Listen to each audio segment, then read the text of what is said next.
ശബരിമല സ്വർണ്ണക്കൊള്ളക്കേസിലെ പ്രതി ദേവസ്വം ബോർഡ് മുൻ secretary S ജയശ്രീയുടെ മുൻകൂർ ജാമ്യാപേക്ഷ പത്തനംതിട്ട ജില്ലാ കോടതി തള്ളി. തനിക്കെതിരായ ആരോപണങ്ങൾക്ക് അടിസ്ഥാനമില്ലെന്നും ഗുരുതരമായ ആരോഗ്യ പ്രശ്നങ്ങളുണ്ടെന്നും ചൂണ്ടിക്കാട്ടിയാണ് ജയശ്രീ കോടതിയെ സമീപിച്ചത്. നന്ദു ഷാ വിശദാംശങ്ങൾ നൽകും. നന്ദു, എന്തെല്ലാം കാര്യങ്ങൾ പരിഗണിച്ചാണ് ഇപ്പോൾ ജയശ്രീയുടെ ജാമ്യാപേക്ഷ തള്ളിയിരിക്കുന്നത്? എപ്പോഴായിരിക്കും ജയശ്രീയെ ചോദ്യം ചെയ്യാനായി വിളിപ്പിക്കുക?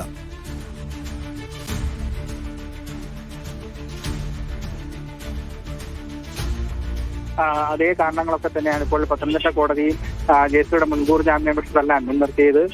ഏതായാലും മുൻപ് ഹൈക്കോടതിയിൽ ഇത്തരത്തിലൊരു ജാമ്യാപേക്ഷ ജയശ്രീ സമർപ്പിച്ചപ്പോൾ അത്രയ്ക്ക്, അതായത് ഹൈക്കോടതിയിൽ നേരിട്ട് സമർപ്പിക്കാൻ മാത്രം പ്രാധാന്യമുള്ള ജാമ്യാപേക്ഷയായി കാണുന്നില്ല എന്ന തരത്തിലായിരുന്നു ഹൈക്കോടതിയുടെ പരാമർശം. പിന്നീട് ഹൈക്കോടതി നിർദ്ദേശിച്ചതുകൊണ്ടാണ് പത്തനംതിട്ട കോടതിയിലേക്ക് ജയശ്രീ ജാമ്യാപേക്ഷ സമർപ്പിച്ചത്. തനിക്കെതിരെയുള്ള ആരോപണങ്ങൾ അടിസ്ഥാനരഹിതമാണെന്നും തനിക്ക് ഗുരുതരമായ ആരോഗ്യ പ്രശ്നങ്ങളുണ്ടെന്നും കാട്ടിയായിരുന്നു മുൻകൂർ ജാമ്യാപേക്ഷ ജയശ്രീ സമർപ്പിച്ചത്. അതും ഇപ്പോൾ കേസിന്റെ ഗൗരവ സ്വഭാവം പരിഗണിച്ച് അക്കാലത്ത് ഉത്തരവാദിത്തപ്പെട്ട ചുമതലകളിൽ ഇരുന്ന ആളിനെ മാറ്റി നിർത്താനാകില്ല എന്ന കാരണം കാണിച്ചാണ് ഇപ്പോൾ പത്തനംതിട്ട കോടതി ജയശ്രീയുടെ ജാമ്യാപേക്ഷ തള്ളിയത്. ഇനിയിപ്പോൾ ജയശ്രീയെ നോട്ടീസ് നൽകി ചോദ്യം ചെയ്യാൻ വിളിപ്പിക്കുന്ന നടപടികൾ പൂർത്തിയാക്കേണ്ടതായിട്ടുണ്ട്.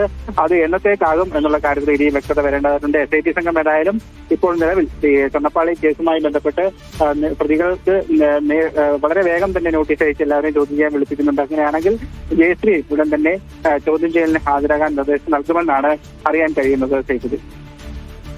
ശരി, സമൻസും ഒപ്പം അറസ്റ്റ് സാധ്യതയെ മുന്നിൽ കണ്ടാണ് ജയശ്രീ മുൻകൂർ ജാമ്യത്തിന് ശ്രമിച്ചത്. പക്ഷേ കോടതി തള്ളിയിരിക്കുന്നു. ഇനി SITയുടെ നീക്കങ്ങൾ എന്തായിരിക്കും എന്നതാണ് കാത്തിരുന്നു കാണേണ്ടത്. വിശദാംശം നൽകിയത് നന്ദുഷ.